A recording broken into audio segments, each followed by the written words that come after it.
towards west of it.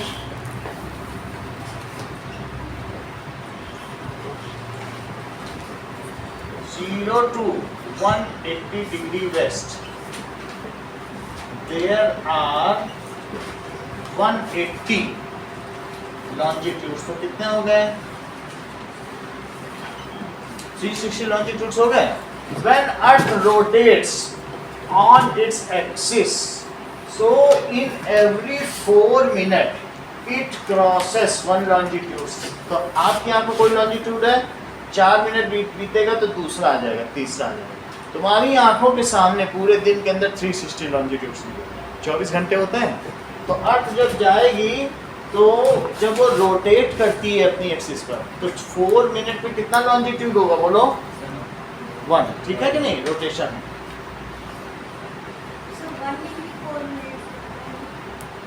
4 minute में एक longitude अभी कैलकुलेट करके दिखाते हैं. देखो, तो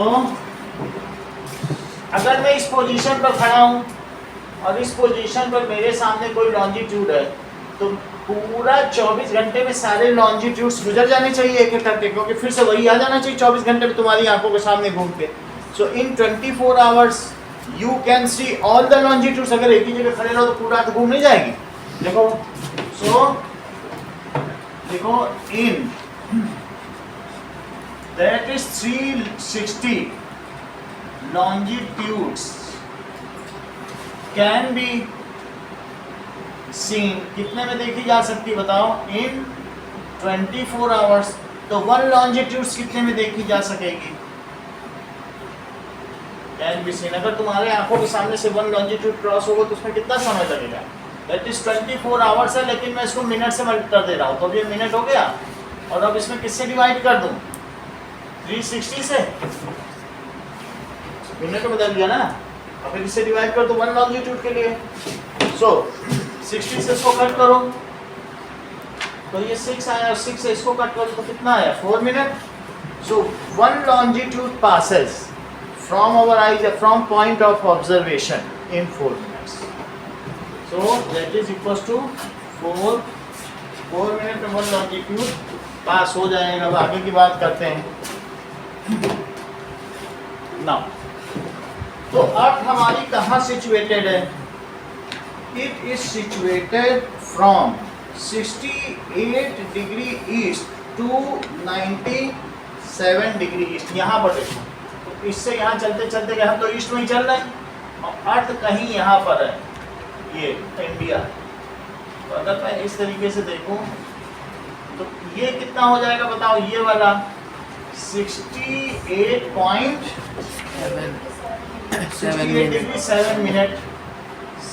मिनट ईस्ट, और ये वाला एक्सट्रीम पॉइंट जो अरुणाचल प्रदेश में, वो कितने?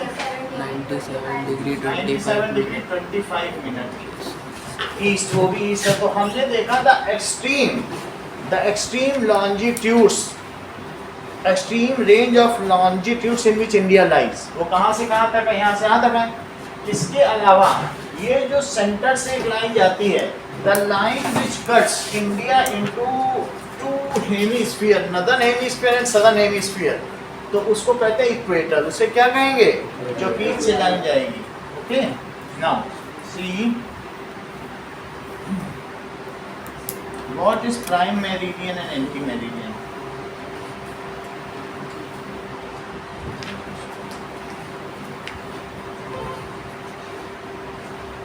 तो ये वाली लाइन प्राइम मेरिडियन है, उसके ठीक पीछे वाली लाइन एंटी मेरिडियन. ये ग्रीनविच वाली लाइन है ना, इसको क्या कहेंगे बताइए?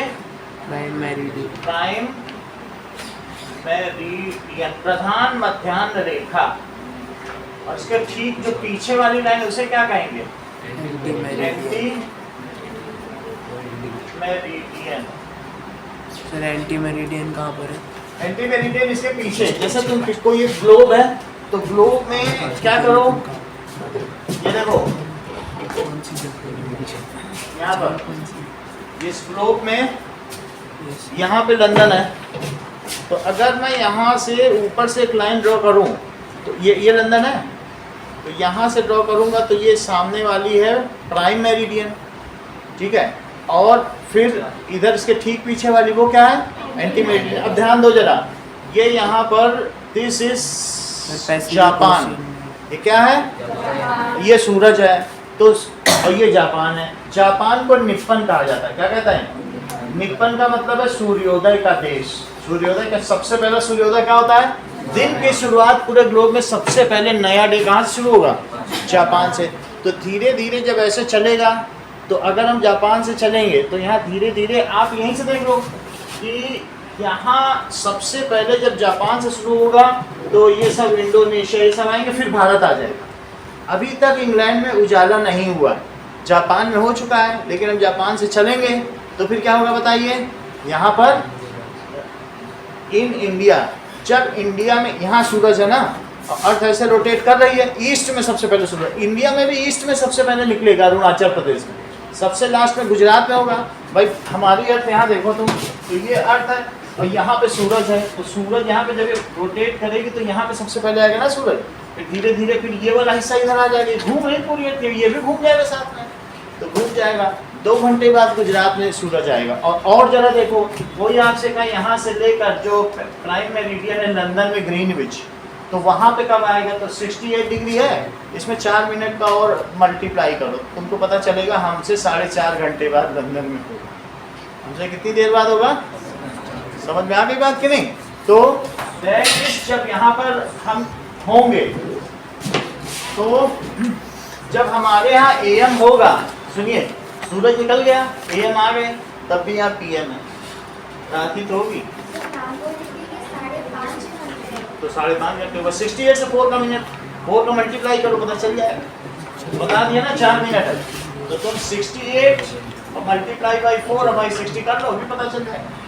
तो 4 8 जा 32 और 4 6 जा 24, दैट इज 60, कितना हुआ? दैट इज 5.5 नहीं आएगा, देखो 4 और 32, अब ये देख लो। सो अब हम ये दिखा देते हैं, that is time lapse between India and London, आपको इसी नेट पे दिखा देते हैं, time lapse between India and UK.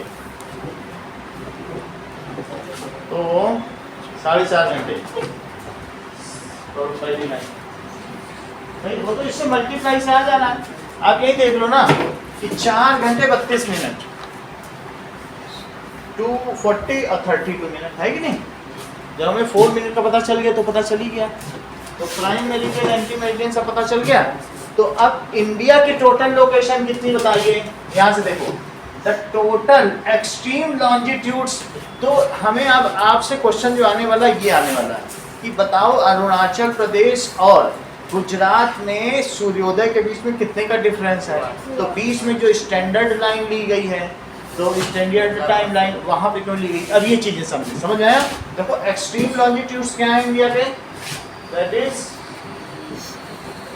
Extreme longitudes. इतना समझ लीजिए, जो मैं मिनट लिखा हूँ, 1 डिग्री में कितने मिनट होते हैं? 60 मिनट।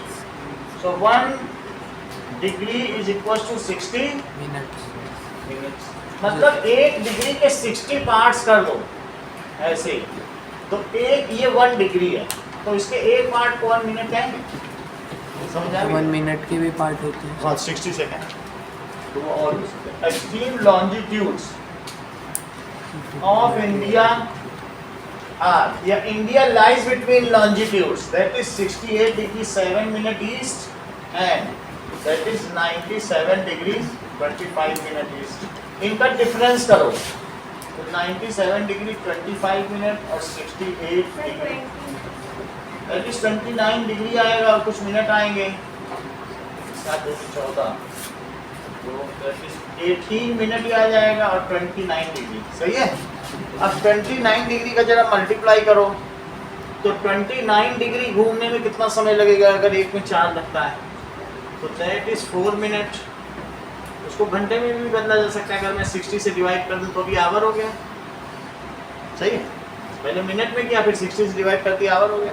4 से करो 4, और अगर हम इतना ना भी करें, मैं तुम्हें अप्रॉक्सिमेटली से 30 बोल दे रहा हूँ, तो करोगे तो 120 हो गया, तो 120 बाई 60 से क्या 2 घंटे नहीं हो गया? So there is a time lag between Arunachal Pradesh to Gujarat. The sunrise in Arunachal Pradesh to Gujarat is 2 hours. In Arunachal प्रदेश 4 बजे ही उजाला हो जाएगा और गुजरात में 7:30 बजे लोग देखते हैं। तो इस तरीके से दिस इज तो रेंज कितनी हो गई, लॉन्जिट्यूडनल रेंज। सो इन अरुणाचल, अरुणाचल में क्या होगा,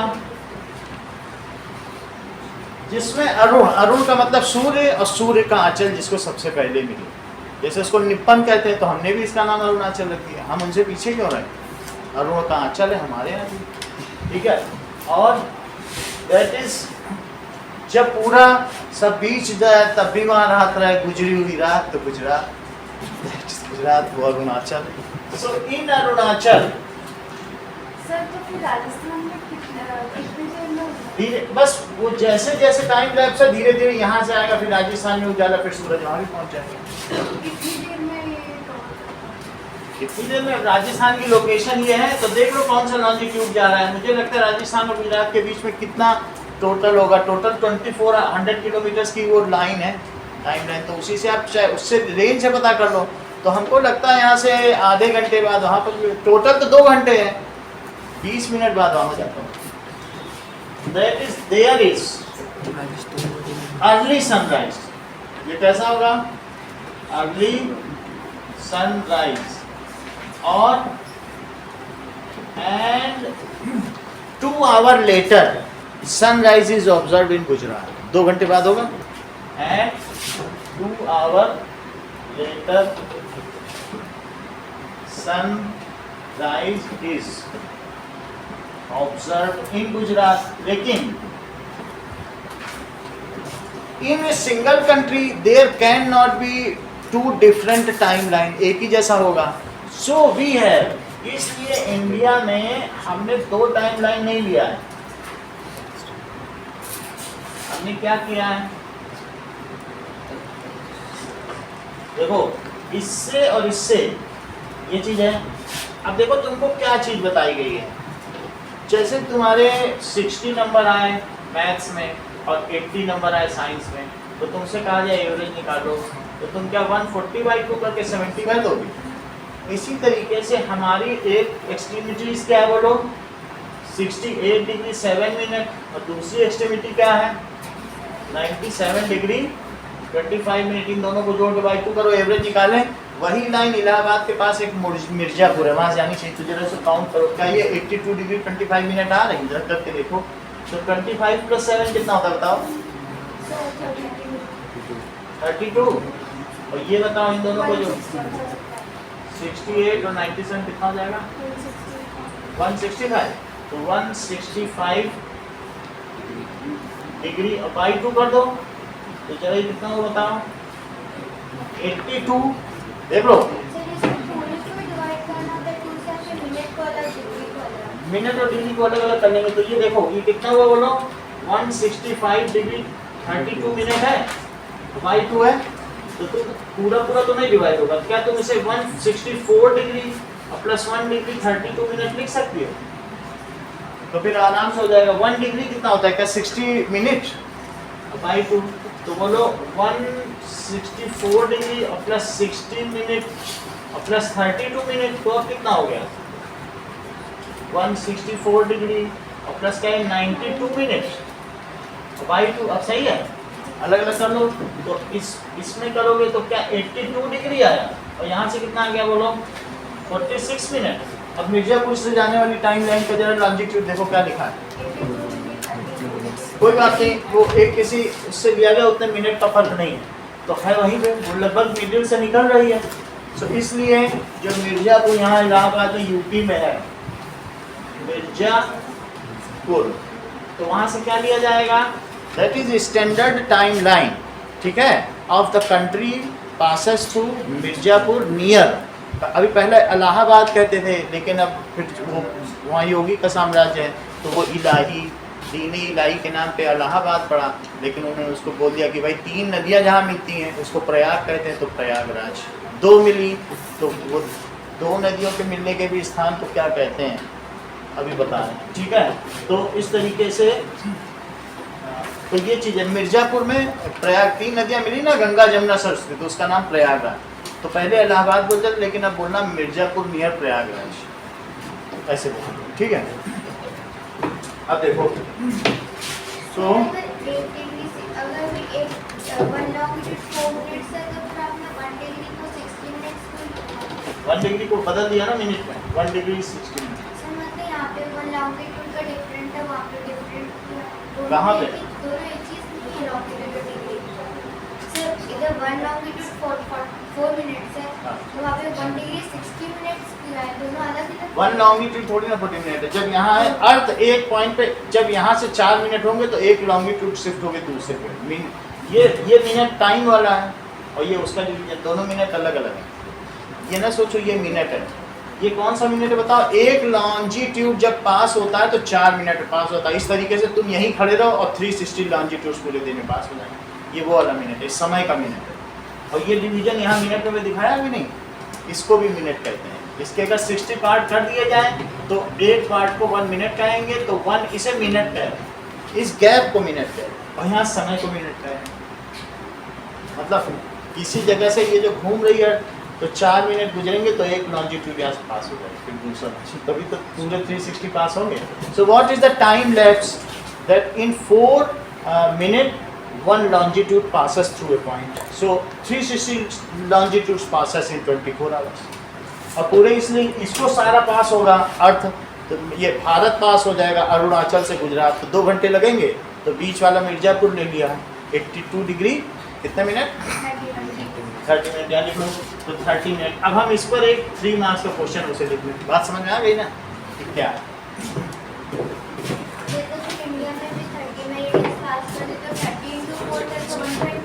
क्या चीज़? हाँ, तो इसीलिए तो 30 मेरिडियन है तो 120 मिनट्स का, यानी 2 घंटे का रहते हैं यहाँ से यहाँ तक। क्योंकि 4 मिनट में एक लॉन्जिट्यूड पास होगा तो पूरे 30 लॉन्जिट्यूड पास करने में 2 घंटे नहीं लगेंगे।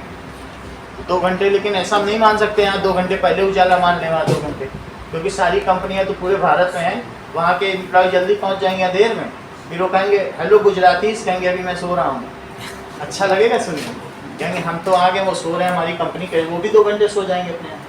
तो सब अमेजन और इन सब का लॉस हो जाएगा। एक ही टाइम हो, वो 1 घंटे जल्दी उठे। इतना तो समझ में आ गया ना। ना अब कुछ बात देखें तो कहा गया है, क्वेश्चन पढ़ो, एक्सरसाइज है क्वेश्चन नंबर 3। क्वेश्चन नंबर 3 क्या कह रहे हैं? The sun rises 2 hours earlier in Arunachal Pradesh as compared to Gujarat in the west, but the watches show the same time. How did it happen? Third question देखा आपने स्नेहा मान्या, देखा? तो क्या लिखा है बताओ कि there is, third question book में है ये, the sun rises 2 hours earlier in Arunachal Pradesh. लेकिन क्यों हम सबकी वाच में एक ही समय क्यों दिखाई देता है? नहीं, इसका आंसर लिखो। There is a time lag, there is a time lag of 2 hours, ठीक है, from Gujarat to Arunachal Pradesh. इनके बीच में 2 घंटे का टाइम का डिफरेंस है। It means sunrises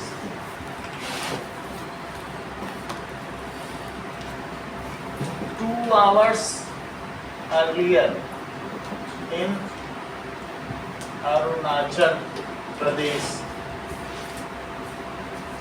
than as compared to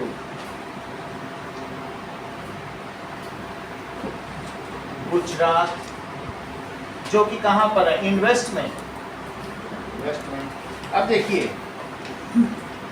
earth takes 4 minutes to rotate through 1 degree of longitudes as earth takes, कितना समय लेती है? 4 मिनट। ये मिनट समय वाला मिनट है। To rotate 1 degree of longitude, 1 degree of longitude, 4 minute पे cross कर लेती है। सो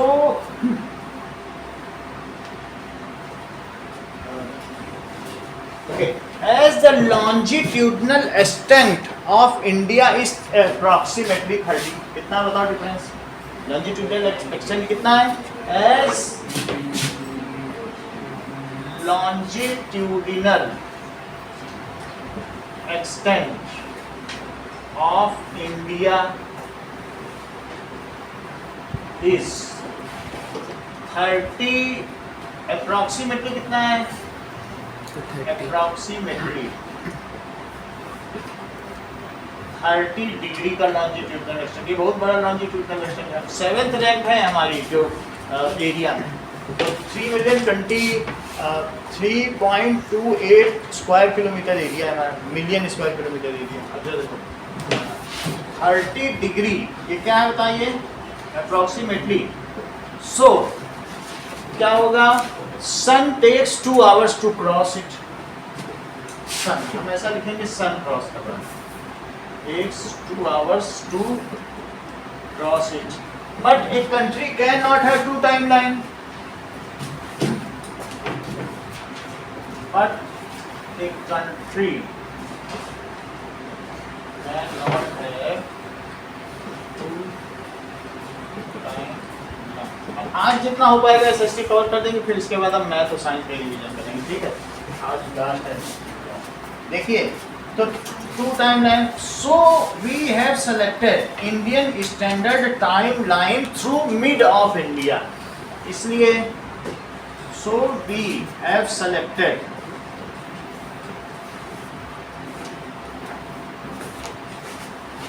Indian standard timeline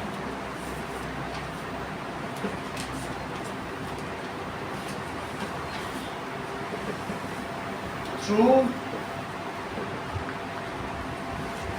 mid of India.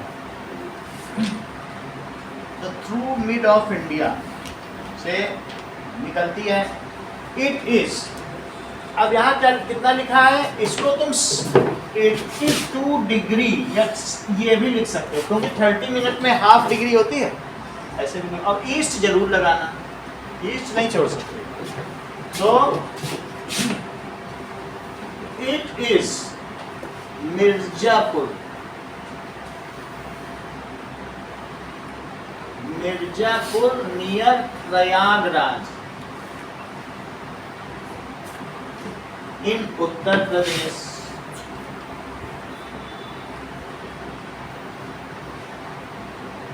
having 82.5, जो तुम्हें ठीक लगे वो लिख देना। इसका वही मतलब है, ये लिख सकते हो या तुम 82 डिग्री 30 मिनट। समझ में आ गया? तो इसका जस्टिफिकेशन का चिंता बात समझ में आ गई?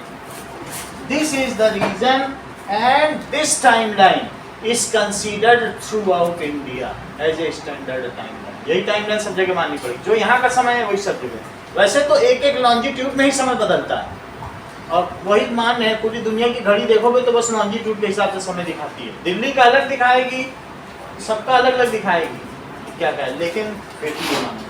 This is considered as standard timeline of India, line of India. बस यही स्टैंडर्ड टाइम लाइन मत लिखो, time of India. Okay, now अगला देखो कि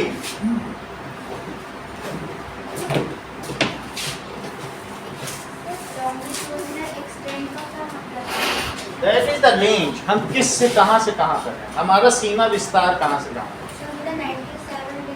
90 दैट इज 67 डिग्री, तो 67.8 और 97.25, तो यहाँ से वहाँ तक का जो एक्सटेंट है, कितना लॉन्जिट्यूड कवर कर रहे हैं पूरे अर्थ में, हमारा विस्तार कितना है। हमारा सीमा विस्तार जो है इसमें लॉन्जिट्यूड में कितना है, अक्षांश रेखाओं में कितना है, और देशांतर रेखाओं में, हम दोनों देखेंगे। अभी लैटिट्यूडनल एक्सटेंट भी देखेंगे और लॉन्जिट्यूडनल, तो उससे पता चलेगा कि इंडिया इज हाउ वाइड। अगला देखिए, ठीक है, इधर काटा दें, समझ में आने बात ना। अगला देखिए कि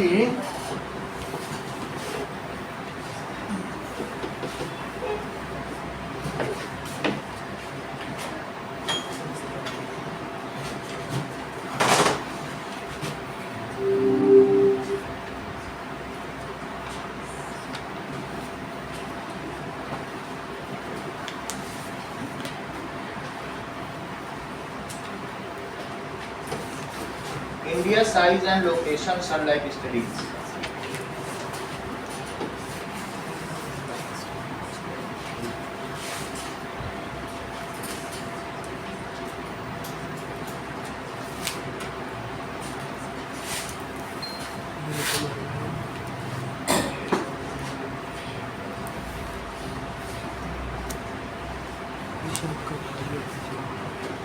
Only 1% students know the secret. Just 29 rupees will make your child 5 times better. Breaking news. Subject: Maths and Science. Age: student in class. का चैप्टर नंबर 1 जिसका नाम है Now, in globe, there is also this is the line. और यहाँ पर India लाई करता है, तो देखो, there is these are two tropics of it is the tropic of cancer, कर्क रेखा, और ये क्या हो गई ट्रॉपिक ऑफ कैप्रिकॉर्न.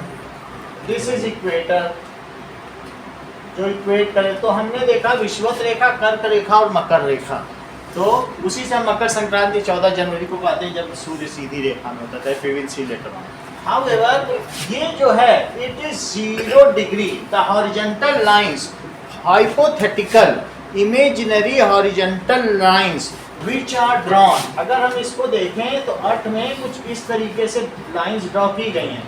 तो एक है जो नीचे वाला है, तो वो नीचे वाला ऐसा होगा क्या, और ऊपर वाला ऐसा.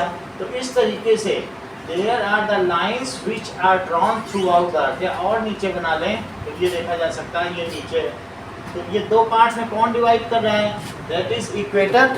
इक्वेटर कर रहा है. फिर इसके अलावा ऊपर यहाँ से सेंटर से शुरू करो, 1 डिग्री 2 डिग्री 3 डिग्री 4 डिग्री, तो यहाँ 90 पहुँच जाओगे. जैसे जैसे डिग्री है तो 1 डिग्री किया, बोला एक स्लाइस काटो इस आलू के, तो एक कट कर दिया. फिर 1 डिग्री और ऊपर गए, एक और कट मारो, तो गोल गोल कट निकलेंगे. ऐसे 90 स्लाइस ऊपर काटे और 90 हर एक स्लाइस एक एक डिग्री पे उठ रहा.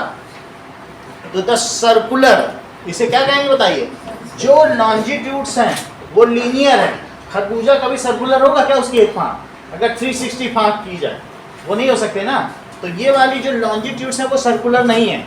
और जो ऐसी ऐसी फाँक की जाएंगी तो वो क्या आएंगी, the circular horizontal lines, imaginary lines which runs from equator to north pole and equator to south pole are known as latitudes. ठीक है, that is the circular imaginary lines which runs from equator, ये equator से चलेंगी to north pole. कितनी चलेंगी north pole तक, total कितनी होंगी 30.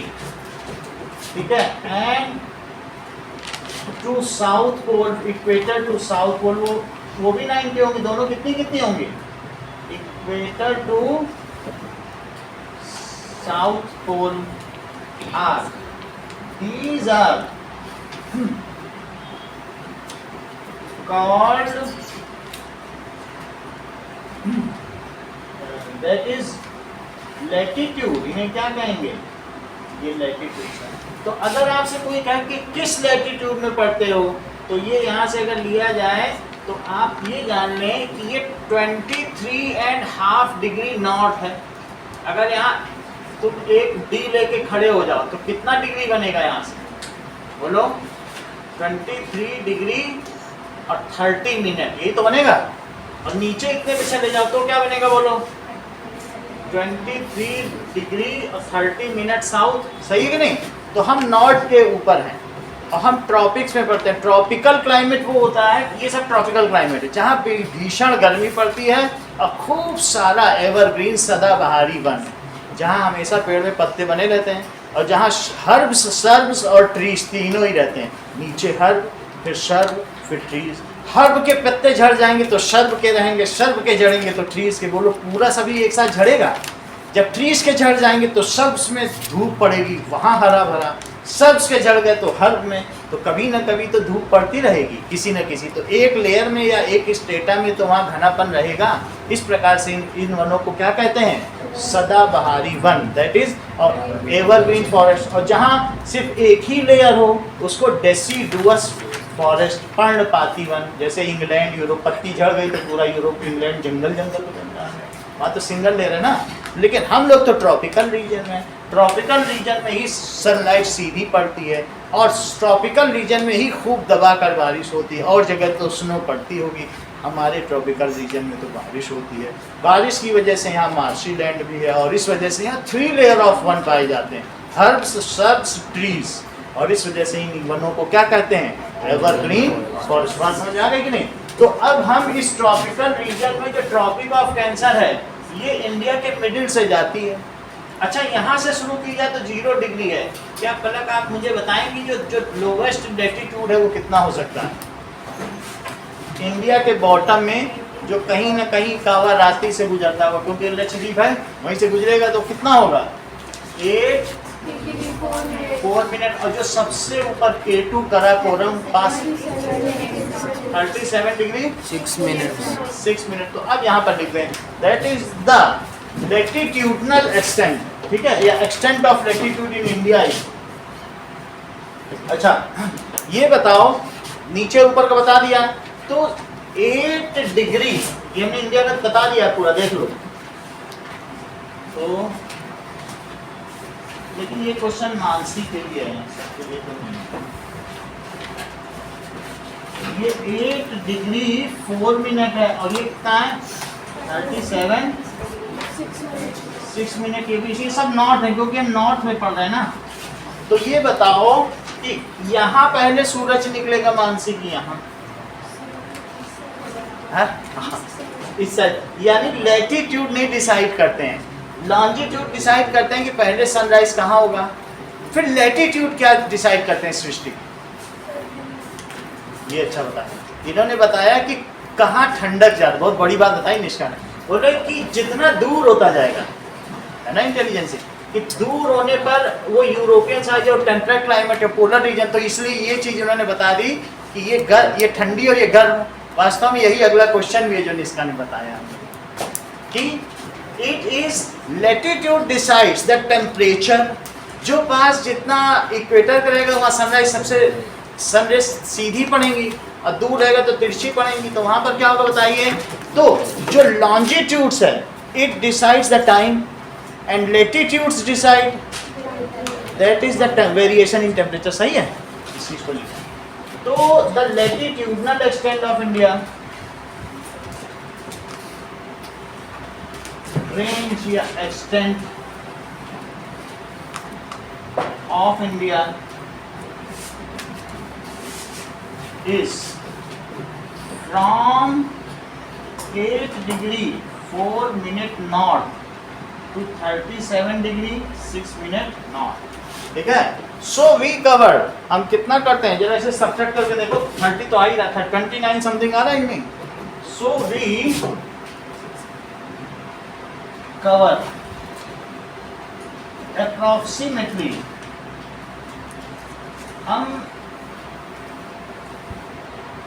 30 रिंग्स, अर्थ में जो टोटल कितने लैटिट्यूड्स है सृष्टि पूरे अर्थ में? 180, 90 ऊपर जाते हुए 90 नीचे, और हम उसमें से कितने कवर कर रहे हैं? 30, सही है, 29 और समथिंग भी आएगा। तो दैट इज लैटिट्यूड्स, किसकी लैटिट्यूड्स की क्या होगा? यहाँ एक ही रहेगा, तो इसमें सब जगह क्लिक करो, सही है। अब जरा देखो, तो हम इतना लैटिट्यूड्स कवर कर रहे हैं and the tropic of cancer also passes through India. Tropic of cancer किन किन देशों से पास हो रहा है? ट्रॉपिक ऑफ कैंसर जरा पता करो, कैंसर आल्सो पासेस थ्रू, हाँ, mid of India,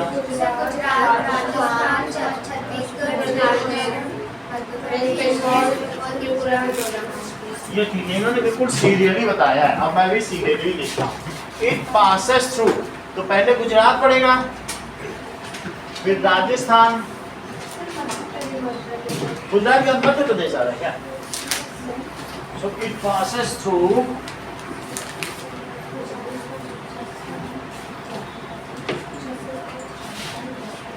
Gujarat,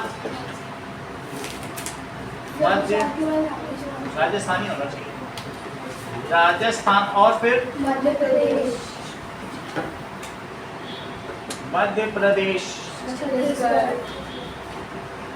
Chhattisgarh, फिर झारखंड, झारखंड, वेस्ट बंगाल और त्रिपुरा, त्रिपुरा बाद में पड़ेगा। जरा मैप में देखो कहाँ पे जा रही है ना, तो वेस्ट बंगाल पहले आएगा, फिर पहले वेस्ट बंगाल है ना। हाँ वैसे ही लिखेंगे। त्रिपुरा एंड मिजोरम, क्योंकि जो इंडिया है ना, इंडिया में ऐसे चलता है, एटीएम आना मम्मी, असम, त्रिपुरा, ठीक है, मेघालय, अरुणाचल प्रदेश और नागालैंड और मणिपुर, तो उसी तरीके से तो है एटीएम आना मम्मी, आना और मम्मी, असम, त्रिपुरा, ठीक है, मेघालय। चलो, तो यहाँ से ये पास करता है। अगला क्वेश्चन देखें कि हमको ये भी पता चल गया कि ये किस लैटिट्यूड में है। ओके, आगे बढ़ो। किसी भी कंट्री की या किसी भी जगह की एग्जैक्ट लोकेशन अब देखो, India lies in northern hemisphere,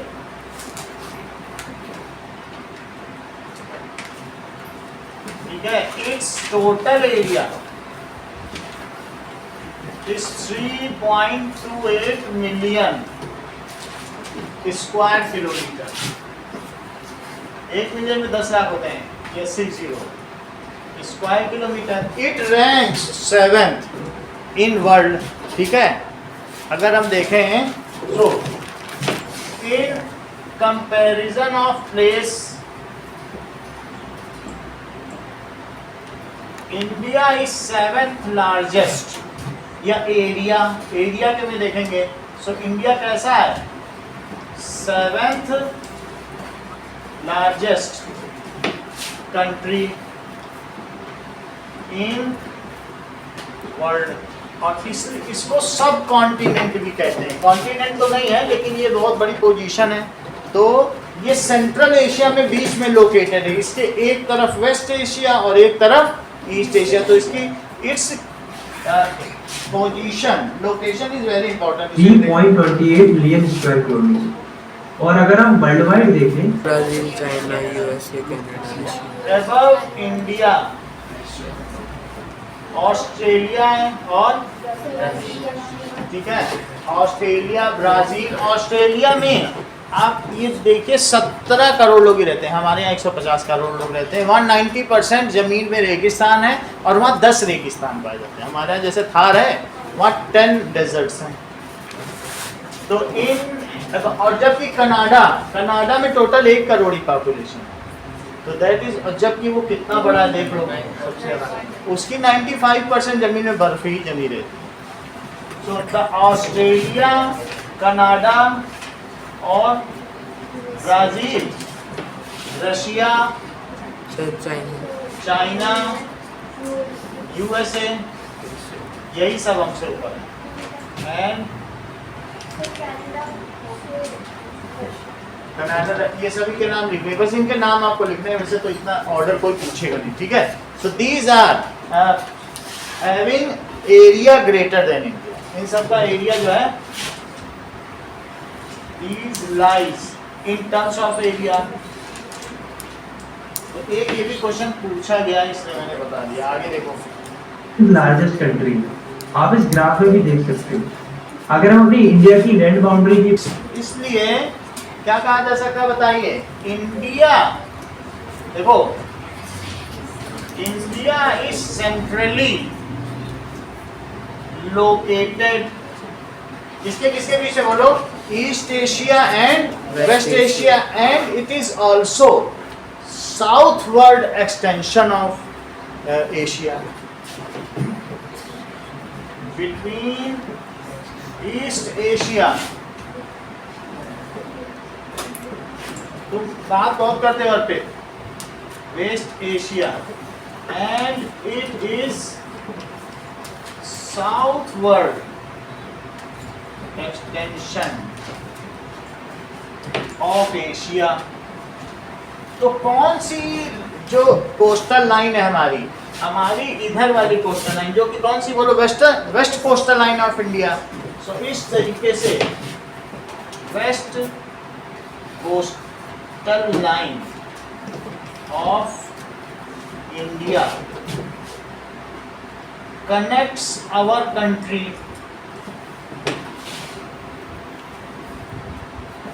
to Europe and उधर क्या है बताओ? वेस्ट है, तो वेस्ट एशिया। सर अफ्रीका के अफ्रीका में तो कुछ है ही नहीं। जो लोग आते हैं ना अफ्रीका से होकर के स्वेज कैनाल से, वो इंडिया के पास कहते हैं हमको तेल दे दो, बहुत दूर से आ रहे हैं। अफ्रीका ने तो मना कर दिया, वो तो बिल्कुल कुछ है ही नहीं, गरीब देश। हमसे तेल लेके फिर चाइना जाते हैं, और जो चाइना से आते हैं तो यहाँ जरूर एक बार रुकेंगे कि हमको तेल पानी भरवा दो, हमारे लोगों को एक दो दिन आराम करवा दो, ठीक है, खा पी लेंगे फिर जाते हैं। तो जो जाएगा वहाँ से वहाँ, वो इंडिया में रुकता है। तो इंडिया में हमारे कुछ ऐसे भी हैं पोर्ट्स जो बहुत फेमस पोर्ट्स हैं, उन सब के बारे में भी इस चैप्टर में हम देख लेंगे क्या क्या पोर्ट्स। तो इसलिए तुम यूरोप एंड वेस्ट एशिया, तो अफ्रीका भी लिख सकते हैं। अफ्रीका का कोई व्यापार में ज़्यादा योगदान नहीं, लिख सकते हैं एंड, ठीक है, अफ्रीका। इतनी बात समझ में आई? इसकी अगली लाइन बोलो रिया।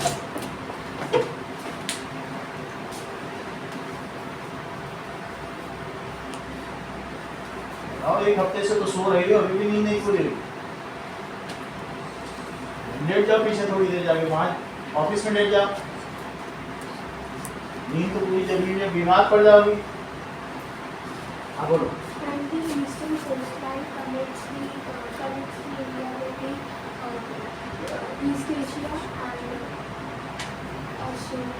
सही है, उधर से तुम्हारी जवाबदारी ना, घर में भी पापा नहीं पूछते हैं, कहते हैं कि तो देखा रहती है हमसे, ब्लैकमेल करती है। यहाँ तो कोई पूछता कौन है तुमसे?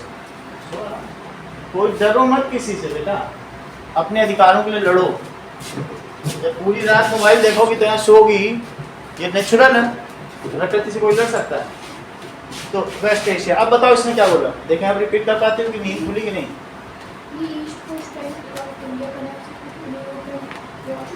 किससे?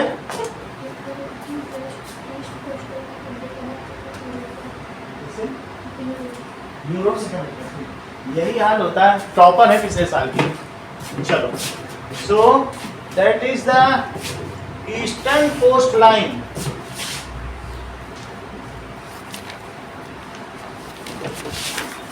Coast line connects India to, कहाँ कहाँ? बहुत अच्छा आपने बताया, that is ऑस्ट्रेलिया, चाइना, और इधर वाला कौन सा? East Asia. ऑस्ट्रेलिया क्या बोल रही हो बताओ? ठीक है, तो यहाँ से कोस्ट लाइन को हटा दो, ऑस्ट्रेलिया क्या है, क्योंकि वो तो नीचे से कनेक्ट हो रही है नहीं। तो हम क्या बताइए, ईस्ट एशिया और उसके साउथ में जैसे इंडोनेशिया, ये सब, जकार्ता, सुमात्रा, जावा, बोर्नियो, ये सब पुराने देश हैं, इन सब से भी हम कनेक्ट होते हैं। So that is Asia and South East Asia. एक तो ये बात हो गई। तो हमारी central location, we are having prime location and so much coastal line, long coastal line है। तो अब इस पर एक क्वेश्चन आएगा, चलिए नाउ क्वेश्चन नंबर 4 देखो, दैट इज एक्सरसाइज का question number 4। The central location of India at the head of Indian Ocean is considered of great significance.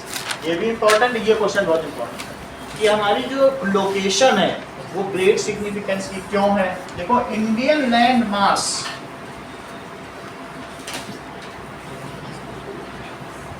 as a central location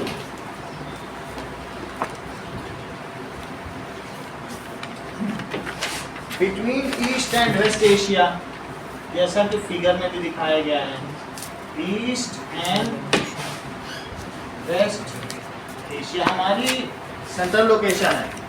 India is southward extension of Asian continent. Asia महाद्वीप का ये दक्षिणी विस्तार है. भारत क्या है? India is southward extension of Asian continent. क्या देखें? Trans Indian ocean routes which connects the countries of Europe in west and countries of. देख लीजिए कि जो इंडिया से गुजर के जाए उस ओशन रूट को क्या कहेंगे? Trans Indian ocean routes. According to Byju's, the term Trans-Indian Ocean routes refers to the routes from countries having coastlines in the Indian Ocean to other parts of the world like Australia, Europe, etc. यानी जो trans Indian ocean roots हैं, these are very important. तो इनका network है, let us सी. Sir Europe से connect करते Europe से भी कनेक्ट करते हैं. इसी डायग्राम को देखो. देखो, इससे पता चल रहा है तुमको कि जो इधर उधर से आते हैं बीच स्वेज कैनाल है, तो ये इंडिया है. तो यहाँ से भी आएगा, यहाँ से भी आएगा, यहाँ से भी, तो ये यहाँ रुकेंगे. और जो उधर उधर से आएंगे वो कहाँ रुकेंगे? यहाँ रुकेंगे. तो दिस इज, ये जो यहाँ पर रूट्स हैं, इनको क्या कहते हैं? कौन से रूट्स हैं? जब इंडिया से पास करेंगे तो उसको कहेंगे ट्रांस इंडियन. कोई एक जगह से दूसरी जगह जाता है तो उसको ट्रांजिट कहते हैं. भारत से चला गया पाकिस्तान, कहते हैं ही हैज ट्रांजिट, ये ट्रांजिशन. तो जो कुछ कहीं से कहीं जा रहा है, यूरोप से गया अमेरिका या ऑस्ट्रेलिया, कहेंगे उसका ट्रांजिशन हो रहा है और वो कहीं ना कहीं ओशन रूट से जाएगा, तो उसको कहेंगे trans Indian ocean routes, pass through India. अभी सेंटेंस को लिखो. So trans Indian ocean routes which connects Europe to, वो किसको कनेक्ट करेंगे बताइए? Trans Indian ocean connects Europe to, उधर वाला कौन सा? East Asia. इंडिया ना होता तो कैसे कनेक्ट होते? इतना पेट्रोल कहाँ लेके जाते? So trans Indian ocean routes connects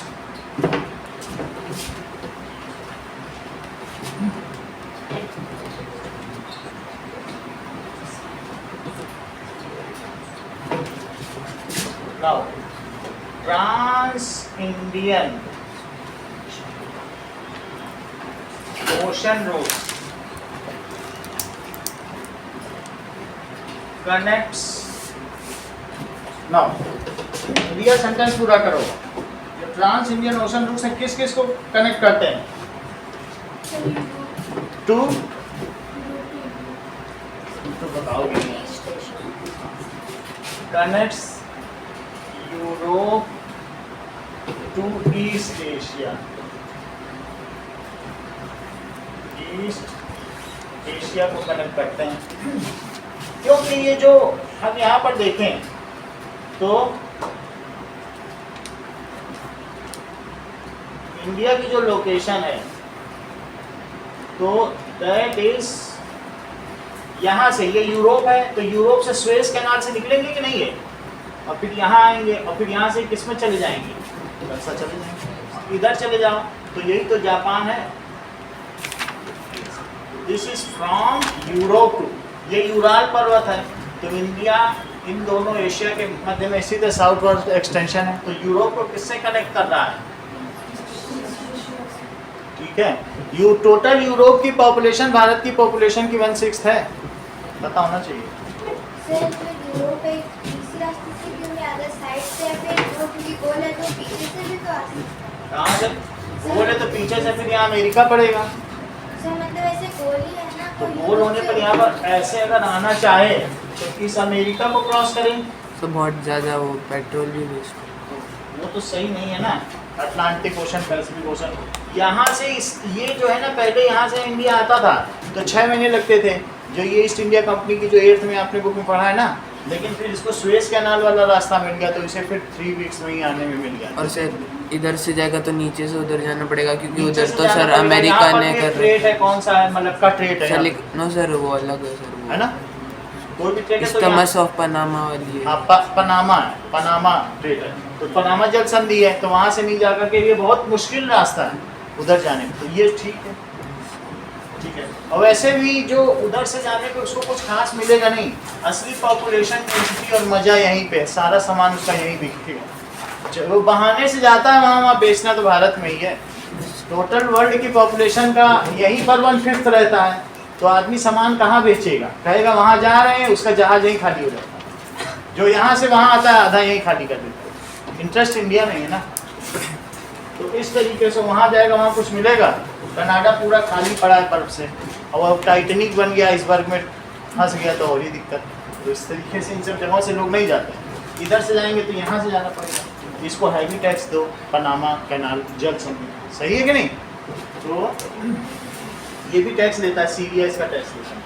now अब जरा देखिए, तो ये बताया गया है connects Europe to West Asia and it gives India a strategic location in Indian ocean. इस वजह से भारत की जो यहाँ पर है बहुत सामरिक स्थिति, दिस गिव्स इंडिया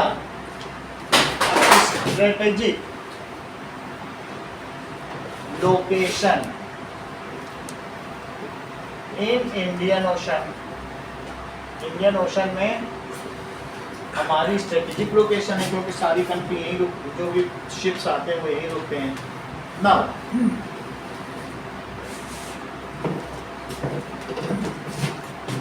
अब आगे देखिए,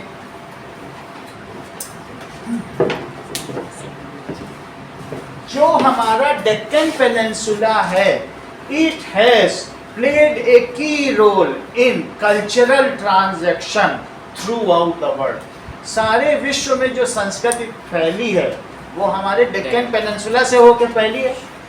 यहाँ तक कि आप जानिए कि जो कालीकट है यहाँ पर सबसे पहले स्पेन के लोग आए, उन्होंने आलू का आविष्कार किया, बटाटा, तो वहाँ बटाटा बड़ा मिलता है, कालीकट तो नहीं, बटाटा को फिर हम लोग पोटैटो बोलने लग गए। तो इस तरीके से कई जगह के आए, फ्रांस के लोग आए, डच नीदरलैंड के लोग आए, इंग्लैंड के लोग आए, तो सबको यहीं पे कॉलोनी बनानी थी और यहीं पे सबसे चीप लेबर है। समझ में आ गई कि नहीं? तो it is so cheap labour. अभी भी तुम यूट्यूब में कहीं पर देखो कि अगर तुम्हें अपने यहाँ कनेक्शन से सब ठीक कराने हैं तो यहाँ पर जहाँ 500 रुपये में सही हो जाता है बिजली कनेक्शन, वही यूरोप में कराने में 17,000 रुपये लेता है। तो इट इज़ सो कॉस्टली। वहाँ पर आप छोटे छोटे काम पर बहुत, वहाँ तो स्वीपर भी कार से आता है। सो इंडिया की जो वो लेबर है वो बहुत सस्ती है, ठीक है ना। जो अब देखें, जो हमारे एम्बेसडर अमेरिका में गए थे, तो अमेरिका में वो गई थी कि लक्ष्मी राज, अभी 4-5 साल पहले की बात है, उन्होंने अपने बच्चे के लिए, लड़की थी 1.5 साल की, तो वो एम्बेसी होती ना, इंडियन एम्बेसी, अपनी लड़की को वहाँ पर बच्चे को नैनी को दे दिया कि तुम इसकी देखभाल करो, है ना, बच्चे को तो नहीं रख सकते हैं, तो वहाँ ले गई थी। तो उसने पर डे का उनसे 60,000 चार्ज किया। जब वो आने लगी 2 साल में तो उनके 7 करोड़ कुछ पैसे बने। तो वो फिर अमेरिका ने क्या किया, उनको आने ही नहीं दिया, कैद करके रख लिया, बोला जब तक पैसे नहीं पे करोगे। कमाती कम थी और वहाँ 60,000 पर डे उस नैनी ने चार्ज कर लिया बच्चे को देखने का, पर आवर वो हजार करके इतने हजार कर रही थी। तो फिर अब मोदी सरकार थी तो उसने कहा अच्छा ठीक है तुम नहीं छोड़ते हो। उसने बोला जो यहाँ अमेरिकन एम्बेसी है सब सिक्योरिटी हटा दो। सब सिक्योरिटी बोले हमने हटा दिया, कोई तुम्हारे एम्बेसी में लोगों को मारे पीटे हमें लेना देना नहीं है। उन्होंने अगले ही घंटे छोड़ा और पर्सनल फ्लाइट से भेजा है, बोला अब सिक्योरिटी लगती। बात समझ में आ गई कि नहीं? बहुत महंगा है दूसरे देशों में, तो सबसे चीप लेबर यहीं का था, इसलिए अंग्रेज लोग यहाँ से सब लेबर को ले जाके पूरी दुनिया में फैला दिए। आज पूरे वर्ल्ड में किसी भी कंट्री में 20% इंडियंस। समझ में आ गई का? तो ये बात हमने क्या बताई, बताइए कि जो डेक्कन पेनिनसुला है उसने क्या किया, बोलिए। तो डेक्कन पेनिनसुला, ठीक है, ये क्या करती है, has long coastal line, long coastal line है। So the name of ocean as Indian ocean is justified. So the name of ocean as Indian ocean is justified, इसके नाम पे जस्टिफाइड है।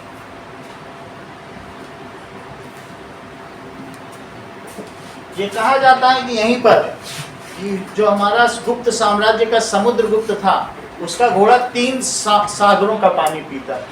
वो इंडियन ओशन का भी पीता था, अरेबियन, क्योंकि उनका यहाँ तक फैला था, यहाँ खड़े हो जाए तो 3 सागर नहीं हो गए। अरेबियन ओशन का भी, बे ऑफ बंगाल, बंगाल की खाड़ी का भी पीता था, हिंद महासागर। तो इसका मतलब 3 सागर। सबसे फेमस क्वेश्चन है एमसीक्यू। तो it's name is justified. Also the ancient silk route passes through the mountainous range of Himalaya in within India। जो यहाँ से, ये देखो अभी दिखाया तुमको, ये क्या बोलो, ईरान। ईरान का ओल्ड नेम क्या है, पर्शिया। तो पर्शिया में जो कई तरीके के इत्र मिलते हैं, सेंट मिलते हैं, बर्तन मिलते हैं, तो वो यहाँ के यहीं से होकर के पहाड़ों से होकर रूट आता था, सिल्क रूट, चाइना आता था। तो चाइना से सिल्क का सामान, रेशम की सारी चीज पर्शिया जाती थी और रेशम के घड़े बनाए हुए सब यहाँ आते थे, वहाँ की शराब आती थी। तो ये जो सिल्क रूट था, क्या वो इंडिया से ही कनेक्ट करता था? इसी रूट से भारत की पंचतंत्र की कहानियां पूरे संसार में फैल गई, जिसमें तुमने ये बताया था ना कि जो बिल आवाज नहीं करता, गुहा बात नहीं करती ना, 2nd चैप्टर क्लास 8 में संस्कृत में, बिलस्य वाणी कदापि न। तो इस तरीके से बिल की कोई वाणी नहीं होती। ये पंचतंत्र की कहानी है। ये सब कहानियां अरेबियन नाइट्स में चली गई, वहां ले लेकर पहुंच गए और फिर वहीं उसी में जोड़ दिया गया, अल्लाह ने कहा बिल की वाणी नहीं होती। वही हमारे पास आई तो हमें लगा कितना इंटरेस्टिंग है। देखो हमसे वहां गई और घूम घाम उसमें 2-4 अल्लाह मिल के फिर आ गए। तो पूरी दुनिया में पंचतंत्र की वही कहानियां, सब अपनी अपनी भाषा में, स्पेनिश में भी वही कहानियां पढ़ लो। तो इतनी पुरानी कहानियां, भारत से संस्कृति भी वहां पहुंची। तो इस तरीके से हम क्या कह सकते हैं, the old silk route, the old silk route कहां से कहां तक, from China to Persia, Iran लिख दो, ईरान या पर्शिया है, passes through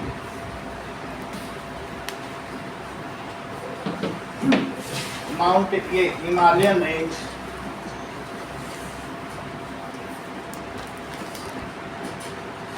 तो हिमालयन रेंज से गुजरता है। अब आगे देखिए कि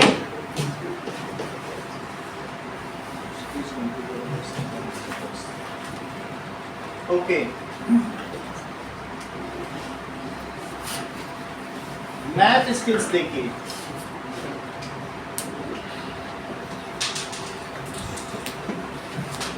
now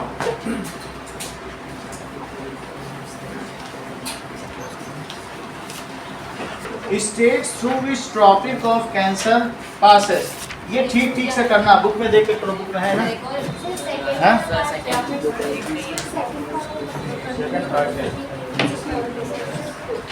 the countries constituting Indian सब कंटिनेंट। देखो इसको कहा तो जाता है इंडियन सब कंटिनेंट, भारतीय उप महाद्वीप, लेकिन और भी दूसरे कंट्रीज हैं जो 7 नेशंस है ना, जैसे अफगानिस्तान, पाकिस्तान, नेपाल, म्यांमार, ये सब इसमें दिखाना है, बांग्लादेश। तो जो इंडिया के नेबरिंग कंट्रीज हैं उन्हीं के नाम लिखो, सारे लिखो इसमें। कौन कौन से होंगे, पाकिस्तान दिखाइए, अफगानिस्तान, चाइना,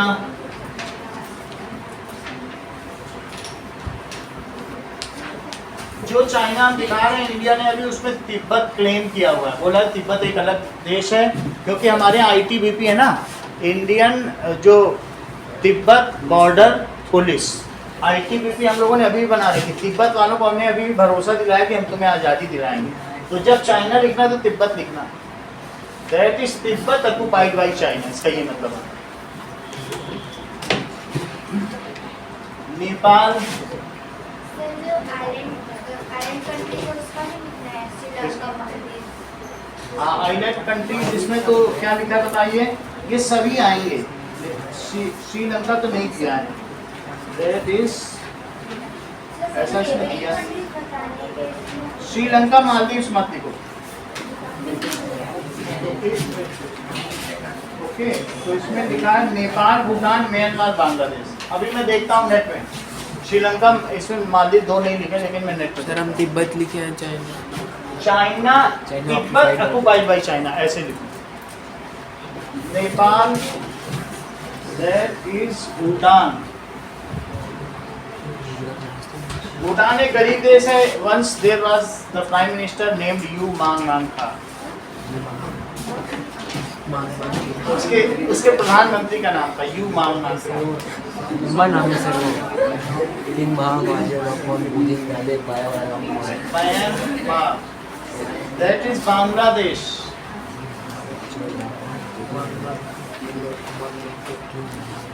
क्या इतने सारे बताओ, अभी हम लोग देखते हैं कि कौन कौन से हैं, देख के बताता हूँ।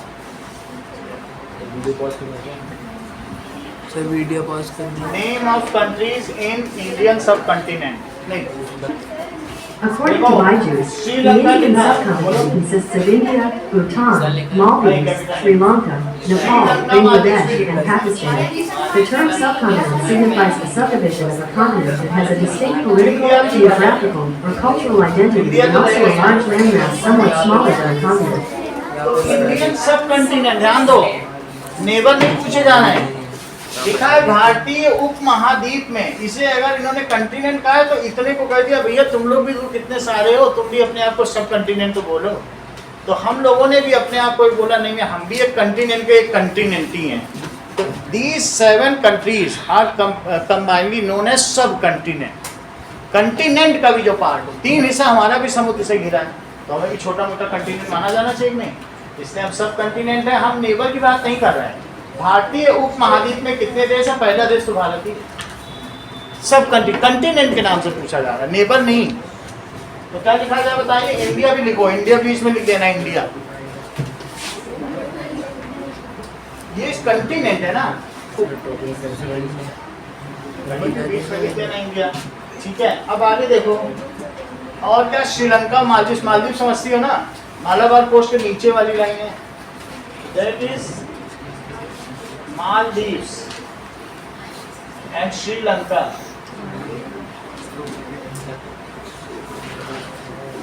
Okay, अगला देखें। सर मालदीव जो है उसको लोकेट करने के नीचे बस ऐसे ही लिख के बहुत नीचे उसमें दिखाया नहीं है। मालदीव श्रीलंका के पैरेलल में है, दिखाओ मुझे। यहाँ पे मालदीव श्रीलंका के सीन देखो, मैं तुमको दिखा रहा हूँ, तुमको पता चल जाएगा। मालदीव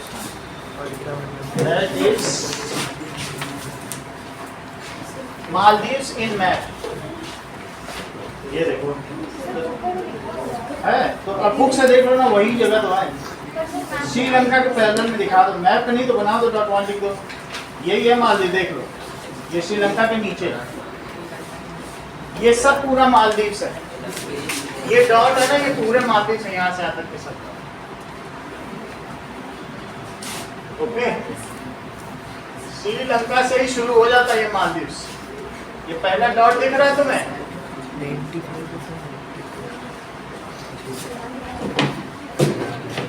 मालदीव्स भी लिखिए। अगला देखो, the state through which tropic of cancer passes, इसको बुक से देख के ध्यान से बनाओ। ये सब जो तुम बना रहे हो उसके मार्क्स हैं, हमें जमा करना है आपको। उन्हीं देशों से गुजारो। जो ट्रॉपिक ऑफ कैंसर की ऊपरी लाइन है, ये गुजरात का जो ऊपर वाला ना, यहाँ से गुजारना है। Yes sir. तो ध्यान से देख के गुजारिए, बुक से बिल्कुल डिसम्बल करा ऊपर वाली सर यहाँ से जाना, ठीक है? और ध्यान से देखते देखते पेनिनसुला कहाँ लिखा है? सर? पेनिनसुला कहाँ लिखा पेनिनसुला कहाँ है? सर? लिखा ना 3 साइड से पानी में घिरा हुआ रहता है। तो ऐसा लिखा है? Yes sir. The place situated on 3 sea peninsula तो कहीं The place situated on 3 sides. That is question number 7. Kanyakumari. Kanyakumari अभी दिखा है। पहले कितना है? ये सर वो तो पता है कहाँ पे। Tropic of cancer through India. अभी मैं दिखा देता हूँ, बुक से देखो। According to Topper.com, in India, tropic of cancer passes through 8 states: Rajasthan, Gujarat, Madhya Pradesh, Chhattisgarh, Jharkhand, West Bengal, Tripura, and Mizoram. तो सही हो जाएगा।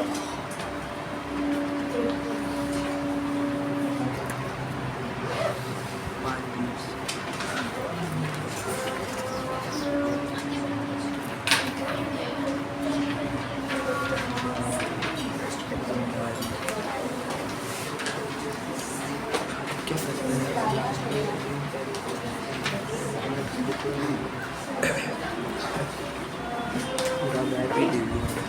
बुक में है ट्रॉपिक ऑफ कैंसर। आप तो यही बुक से देख रहे हो ना। ये इसके बीच से ज़्यादा ये ध्यान देना है ना, ऊपर से ना। राजस्थान का बहुत थोड़ा सा हिस्सा है ये। सही है ना? बिल्कुल सही। अभी सही बोलूँगा। हाँ सही। ट्रॉपिक ऑफ कैंसर तो तीसरी चीज क्या दिखानी है? That is tropic of cancer में सबके नाम भी लिखो जो नाम लिखे गए हैं। That is Gujarat, Rajasthan,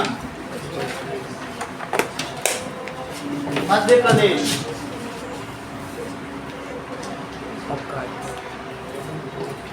okay, Chhattisgarh.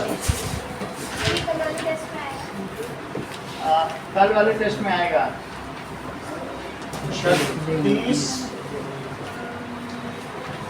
KV one के कितने लोग हैं? 4 लोग हैं। हाँ तो जो हमारा वो पोर्शन है that is physical features of India, उसका कुछ नहीं आएगा। इंडिया साइज एंड लोकेशन के सब क्वेश्चन आएंगे।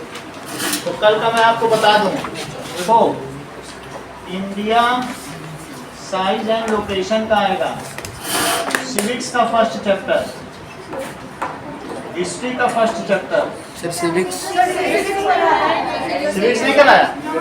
सिविक्स अभी करा देंगे, वो सब कराने वाले हैं। सर फर्स्ट नहीं सर सेकंड कर रहे हैं। हाँ सर सेकंड इतना आएगा बस, और कुछ नहीं, यही पढ़ते आना। हिस्ट्री तो करा दी ना फर्स्ट हो गया, तो हिस्ट्री छोड़ दो कोई। सही है, ये 3 पढ़ के आओ बस। इंडिया साइंस सेकंड वाला किसी के में आ नहीं रहा आपके, तो आप तैयार कर लोगे। सिर्फ exercise, only exercise in 3 chapter की पढ़ते हैं। हाँ सिर्फ एक्सरसाइज पढ़ो और मैथ। चलो अब देखिए, गुजरात, राजस्थान, मध्य प्रदेश सब आपने दिखा दिया जो पूरा लिखा था। झारखंड, तो जब मैप में आप दिखाओगे तो क्या होगा, उन सब के नाम भी दिखाने पड़ेंगे। झारखंड आप दिखाइए, ऐसे सिर्फ लाइन खींचने से नहीं चलेगा। सर मेरा हो गया। वेस्ट बंगाल, त्रिपुरा एंड मिजोरम। अगला देखो, पूछा जा रहा है कि the eastern and western most that is the northern most longitudes in degree. तो हमारा जो नदर्न मोस्ट लॉन्जिट्यूड्स है वो काराकोरम 2 से डाल दो। या आपके पास इंडिया का मैप तो है ही है ना, तो जो सबसे ऊपर की लाइन है वहां एक लाइन खींच के लिख दो। इंडिया की जो सबसे टॉप की लाइन है ना तो वहाँ पे आप एक लाइन खींचो और उसी में लिख दो कितना 37 डिग्री 6 मिनट है, वही लिख दो बस। और ऐसे नीचे एक लाइन खींच के लिख दो। ये है इंडिया का सबसे, ये है ना, तो जब ये चीज हो तो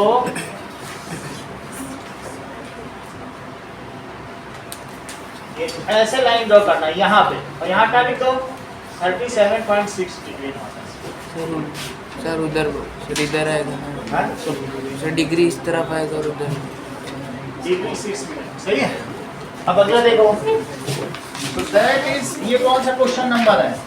सर ये था क्वेश्चन नंबर सदर्न मोस्ट, ये फोर्थ क्वेश्चन है। 37 डिग्री 6 मिनट के 6 है ना। और अब देखिए fifth question, southern most latitude. तो सदर्न मोस्ट लेटीट्यूड लेकिन वो लिखा नहीं है। यहीं पे माना जाएगा, यहाँ पे नहीं, कन्याकुमारी लिखना पड़ेगा। यही कन्याकुमारी है जहाँ विवेकानंद मेमोरियल है। विवेकानंद रॉक ये पानी के अंदर, हाँ पानी के ऊपर देखो कन्याकुमारी, इट इज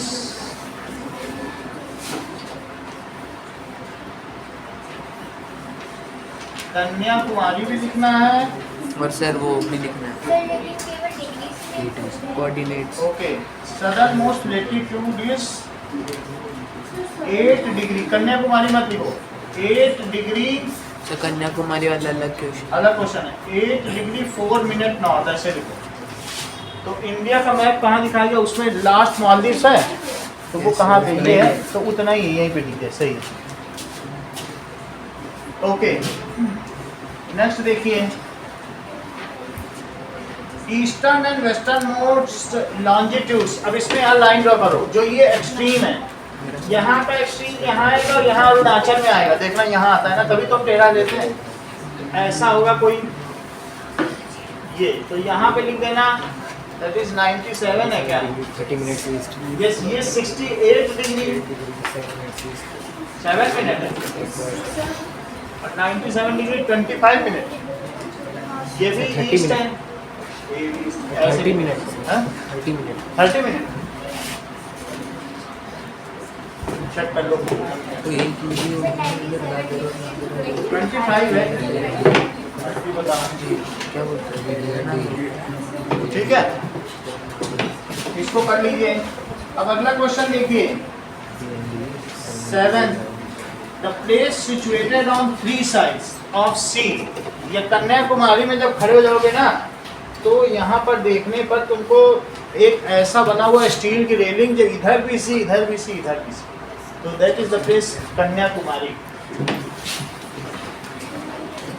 तो ईस्टर्न एंड वेस्टर्न मोस्ट कर लिख लीजिए, 68 degree 7 minutes north to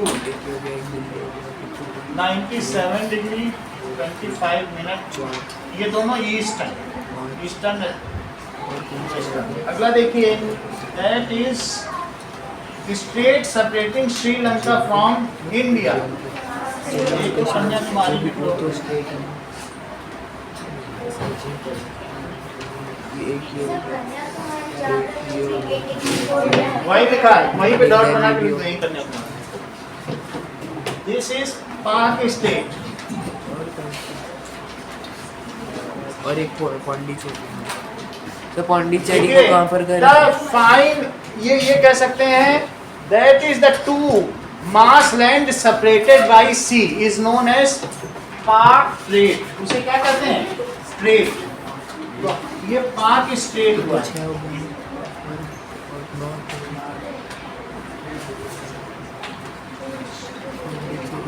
it is पाक, STRAIT, ऐसे लिखना, STRAIT।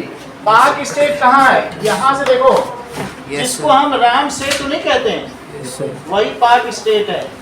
यहाँ से जो सी जा रहा है, the narrow sea line which separates the two land mass, ये यही है कन्याकुमारी। ओके, तो लिख लीजिए इसको कन्याकुमारी। पाक स्ट्रीट कहाँ है? ये पाक स्टेट, सर ये जो इनको दो लैंड मास को जो डिवाइड करे उसे स्ट्रेट कहते हैं, और इस स्ट्रेट को क्या कहते हैं? That is part strait. Okay, next देखो, sir union territory. Union territories of India के सबके नाम लिखो, सबको दिखाओ। That is Andaman Nicobar and Nicobar. Andaman Nicobar, Chandigarh मालूम है कहाँ पे? दिखा है सर। यस सर, पता है। अभी मैं दिखा रहा हूँ, बुक में है तो ठीक है, नहीं तो इसमें दिखा रहा हूँ।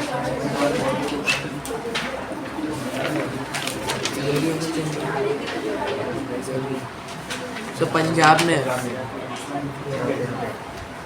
यूनियन टेरिटरीज इन इंडियन में, तो इन सब के नाम देखो। तो कहाँ?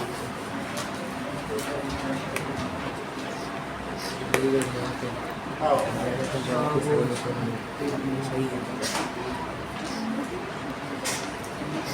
ये सारे इंडियन यूनियन टेरिटरीज के मैप में नाम देखो और तब लिखो। चंडीगढ़ की एग्जैक्ट पोजीशन देखो, देखी? सर एग्जैक्ट जरूर। अभी और बता रहे हैं। दिल्ली को देखो, तो दिल्ली एक स्टेट है, एंड तो इसमें क्या लिखा है? Sir union territory. Union territory है तो मतलब सेमी स्टेट है। दिल्ली लिखो, सर पुदुचेरी। और इस दिल्ली दिखा दिया।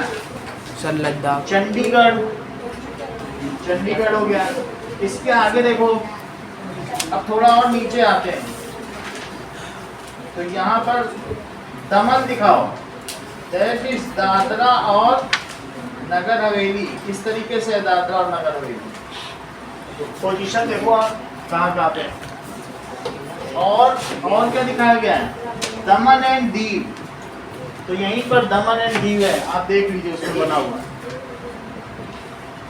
दमन एंड दीव। और इन दोनों को मिला के क्या कहते हैं? दादरा एंड नगर हवेली। ये भी लिखो। 28 स्टेट्स और 8 यूनियन टेरिटरीज हैं, 8 केंद्र शासित प्रदेश हैं। दमन एंड दीव। ओके, और दादरा एंड नगर हवेली। नेक्स्ट देखो, लक्षद्वीप, पुदुचेरी एंड सर लद्दाख। लक्षद्वीप देखो, लद्दाख भी दिखाना पड़ेगा। पुदुचेरी लिखो। सर अलग। Yes sir. सर तीन चार है सर। क्या? सर 3-4 अलग अलग जगह पे दे रखे हैं। ऐसे अभी देख लो। तो एक यहाँ प्रदेश में पुदुचेरी कई जगह दे रखा है ना, देख लो ऐसे। तो वो सभी जो पुदुचेरी है, वो पाक स्टेट आपने देख लिया। Yes sir. पाक स्टेट देख लिया। पुदुचेरी 2 जगह बनाया सर 3 एक सर यनम में भी, यमन This is पुदुचेरी। हम सिर्फ ये क्वेश्चन देंगे आपको, खुद ही नाम लिखने, ये सब आंसर नहीं दे जाएंगे आपको। Now that is Puducherry, Lakshadweep,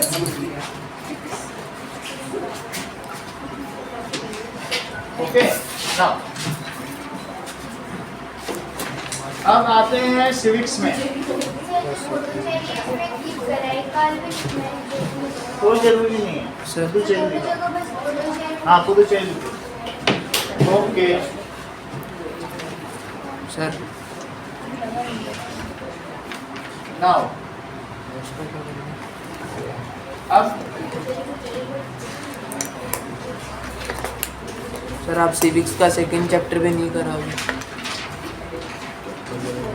तुम अकेले हो ना, अकेले गानों की बात कम सुनी जाती है। कर देंगे इतनी जल्दी सुनेंगे। सर लेकिन ठीक है, तुम तेज हो, नहीं तो अलग से बुला के कराते, अलग से करा देते, लेकिन अब तुम पे हमें भरोसा है। बढ़िया वैसे। कमजोर बच्चा तो उनका अलग से कराना पड़ता है, ऐसे नहीं छोड़ सकते। चलो अब हम लोग आते हैं, democracy in contemporary world chapter हट चुका है। Yes sir. तो that is democracy, why democracy. Okay, देखो सेकंड चैप्टर पे आ जाओ।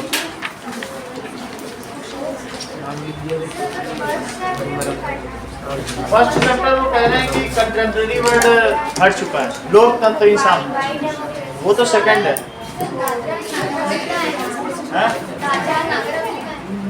दादरा नगर हवेली ये जो है गुजरात के नीचे तो देख यहाँ लगभग होगा महाराष्ट्र के पास। दो नाम है ये दादरा और ये नागर हवेली। चलो सोमनाथ के पास में। यही द्वारिका है, दादरा यहाँ है। चलिए, हमारी बुक में सेकंड चैप्टर है दीदी, कोई बात नहीं। That is why is what is democracy.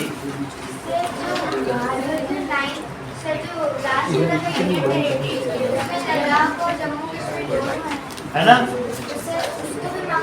कर देना उसे कर दीजिए। अभी तो वो यूनियन टेरिटरी है। ओके,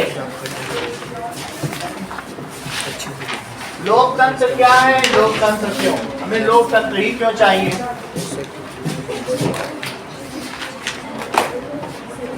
ये तो सबने पढ़ा, रिवीजन करना है।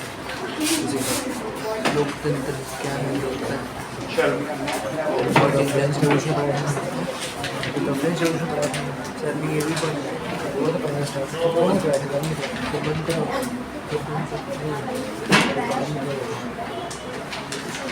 सर मुझे सर ये आप वापस क्यों बोल रहे हैं? हाँ, ये सबमिट कर दो। ये इसको रखो, अभी कल तो कराएंगे। कर लिया ना यस सर। कल क्लास में, कल 8th की और 10th की आपकी।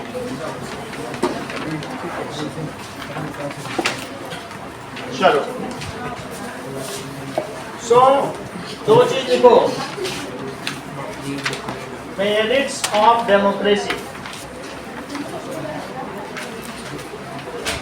मेरिट्स लिखेंगे और डीमेरिट्स ऑफ डेमोक्रेसी। डेमोक्रेसी की कुछ अच्छी बातें, एक फीचर्स हमने पिछली क्लास में लिखाया था, दिखा दिया था, लिखिए। Okay, so merits and demerits of democracy आपको पता है, आगे देखिए।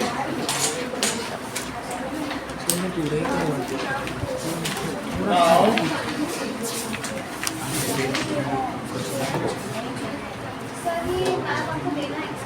नहीं रखो। ओके,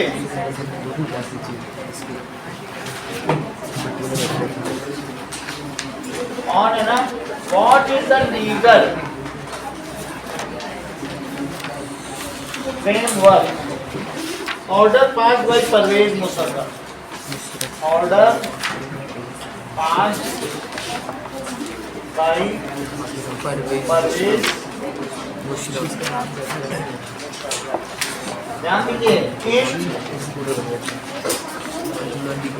2002 की बात है, हमारे सामने की बात है कि जब वहाँ के प्रधानमंत्री को वहाँ के जो रेसिडेंट ने, मतलब जनरल ने, आर्मी के जनरल ने उतार दिया, सेना से बोला इनको उतारो, हम रूलर बोलो आर्मी का जनरल ऐसा इंडिया में कर दे तो कोई बात होगी, डेमोक्रेसी रह जाएगी।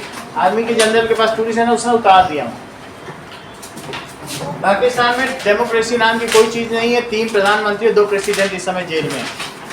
तो इस तरीके से डेमोक्रेसी, और 3 प्रधानमंत्रियों की गोली मारकर हत्या की जा चुकी है। 3 बार वहाँ प्रेसिडेंट रूल, मतलब जो है जनरल ने हाईजैक कर लिया। परवेज मुशर्रफ से पहले भी हो चुका है। तो आपसे पूछा जा रहा है लीगल फ्रेमवर्क ऑर्डर क्या है।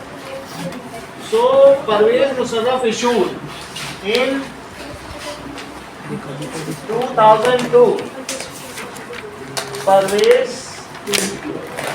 Musharraf introduced legal framework order, उन्होंने इशू कर दिया है।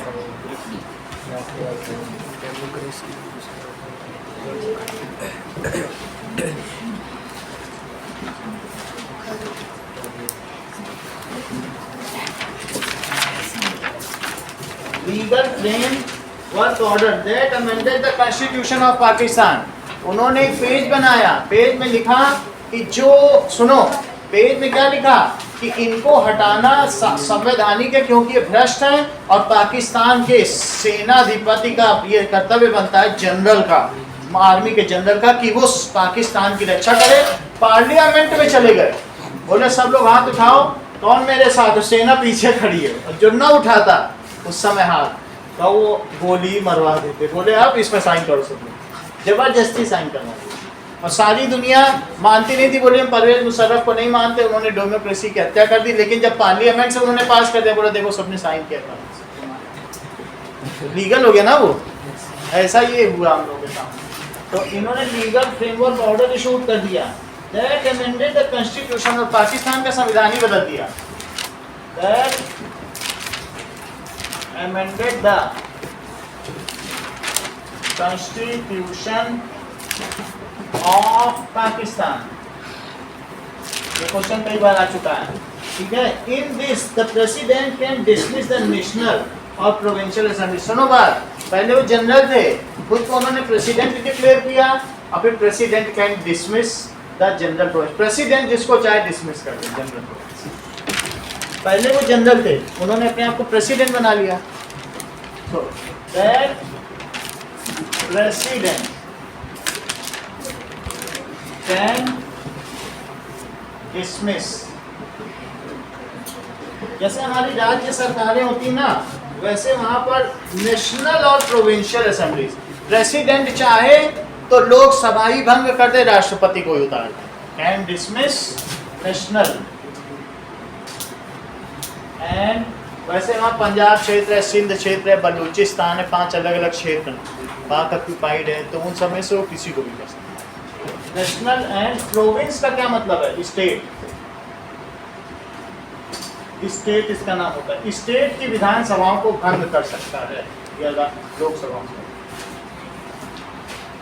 ऐसा उन्होंने ऑर्डर पास कर दिया। What is the name of Chinese parliament? Palak, China की संसद का क्या नाम है? The name of Chinese National People's Congress parliament, okay, that is the National People's Congress. तुमको बहुत अच्छी जानकारी है सर। उसको क्वेंगो रेनमेन रेडियाओ दाहुई कहते हैं सर, चाइनीज में। सर लिख सकते हैं। कांग्रेस का मतलब क्या है? कांग्रीगेशन। कांग्रीगेशन का मतलब है इट इज, ये कोई भी चीज हो, सभा, बुद्धिमानों की सभा, कांग्रीगेशन। असेंबली ऑफ एलाइट्स, जहाँ बुद्धिमान लोग बैठ जाए उसे कांग्रीगेशन कहते हैं। इसीलिए हर देश में कांग्रेस पार्टी, ऐसा कोई देश नहीं जहाँ कांग्रेस पार्टी ना हो, क्योंकि वो लोग खुद को एलाइट समझते हैं जो लोग बैठ जाए। अगला देखिए, तो can you call China a democratic country? Arpit, भाई देयर इज, हाँ बोलो बोलो। There is a communist party, and if any party wants to participate in elections, they have to get permission from that party. इसीलिए वहाँ पर, तो इस चीज को लिखो, पूरा आंसर दिया है आपने। नाउ कैन यू कॉल, हाँ, question number 1 is the party of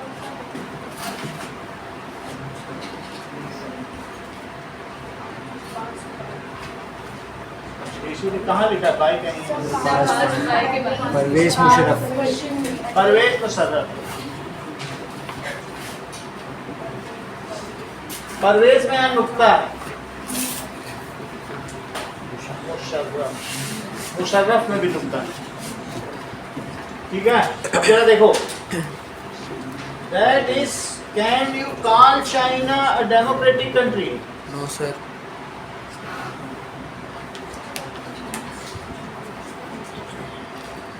So, in China, elections do not offer people any serious choice, as there is rule। क्या नाम है भावेन हमारी पार्टी का? कम्युनिस्ट पार्टी ऐसे लिखा है। ठीक है, one party That is Communist Party of China.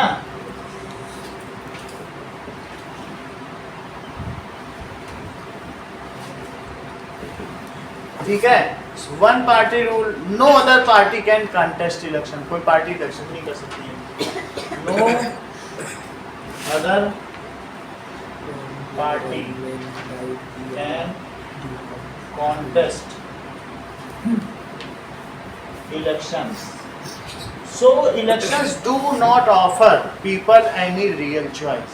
तुमको बोल दिया जाए कि मोदी और अमित शाह में एक को चुनो, तुम कहोगे इनको क्यों चुने, दोनों को ही नहीं चुने, दोनों बीजेपी के हैं, तो क्या ये डेमोक्रेसी होगी?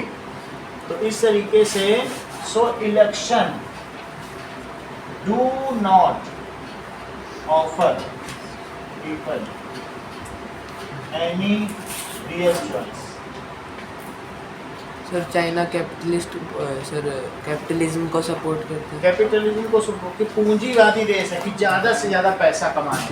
वहाँ की 80% जो रेड आर्मी, वहाँ की कौन सी आर्मी है जो चाइना की, वो डिसकंटेंटेड है, वो अपने शी जिनपिंग से संतुष्ट है. वहाँ जब भी रिपब्लिक डे परेड होती है तो उनकी कॉलर में नीडल लगाई जाती है कि अगर तुमने झुकाया तो ब्लड ही निकलेगा. ऐसा लोगों को दिखाने के लिए कि हमारे सैनिक कितने सीधे हैं.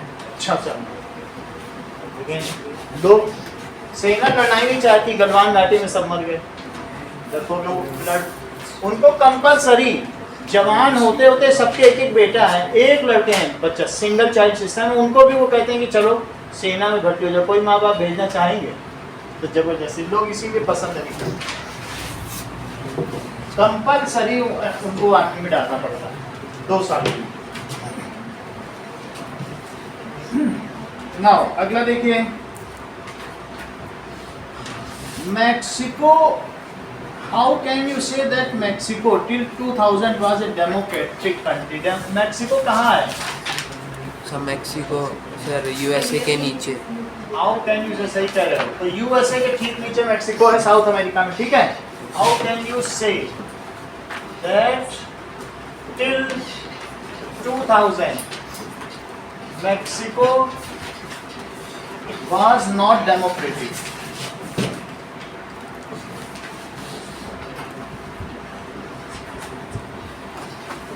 कैसे कह सकते हो? क्योंकि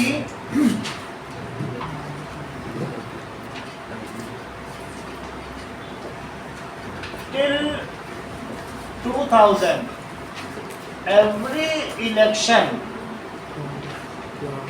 was won by Institutional Revolutionary Party.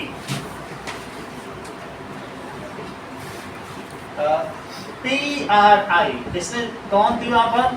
तो PRI. Institutional Revolutionary Party. So people do not like it and do not voted it, but by booth capturing and malfunctioning is vote counting, it managed to win every election. लोग इसे vote देते ही नहीं, देख करते थे हम तो जीत गए. तुम तो सत्ता में तो जीतोगे ही, तुम ही काउंटिंग करा रहे हो. सो द रूलिंग पार्टी, कौन सी थी ruling party? PRI. was of PRI and by booth capturing. Booth capturing का मतलब जो वोट देने वाले हैं कहते तुम लोग क्यों खड़े हो, चलो, और फिर खुद ही वहाँ बैठ के एक पेपर पे ठप्पा लगा रहा है. PRI शाम तक ठप्पा लगाया, बोले हो गई वो. तो अगर सुबह ज़्यादा बता दे तुम लोग भीड़ में लगाओ, जाओ खड़े जाओ आराम करो. ऐसे तो वोटिंग करते हैं. And that is malfunction in counting, vote counting. It managed to win every election. तो ये सन 2000 तक 50 साल से यही कर रही थी. 2000 के बाद तो इसे हटाया गया. 2000 के बाद सब ठीक हो गया.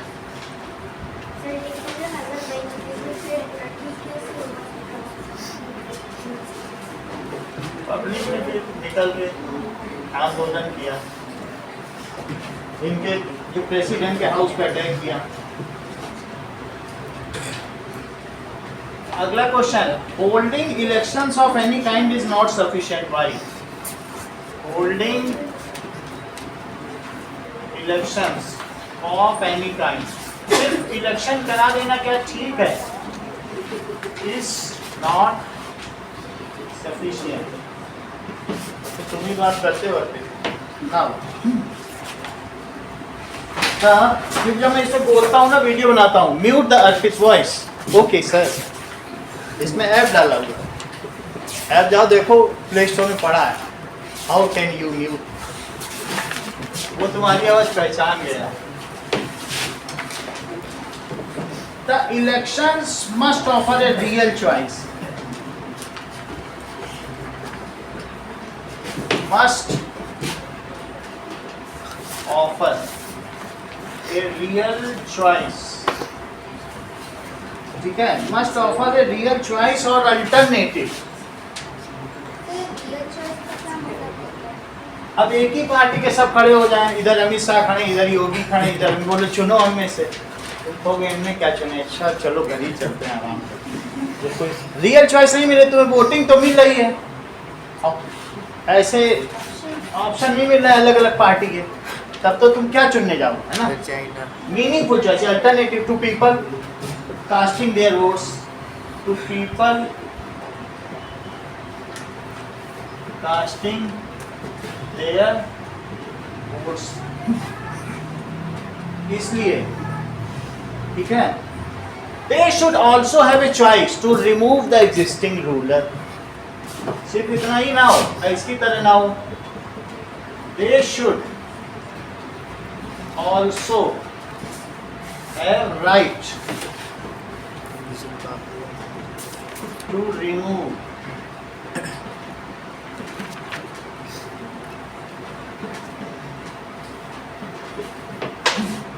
चाइना में तो तुम अपनी जुर्म करो, किसी और को भेज सकते हो जेल में, उसे पैसा दो, बहुत कुछ। अब देखिए, नाउ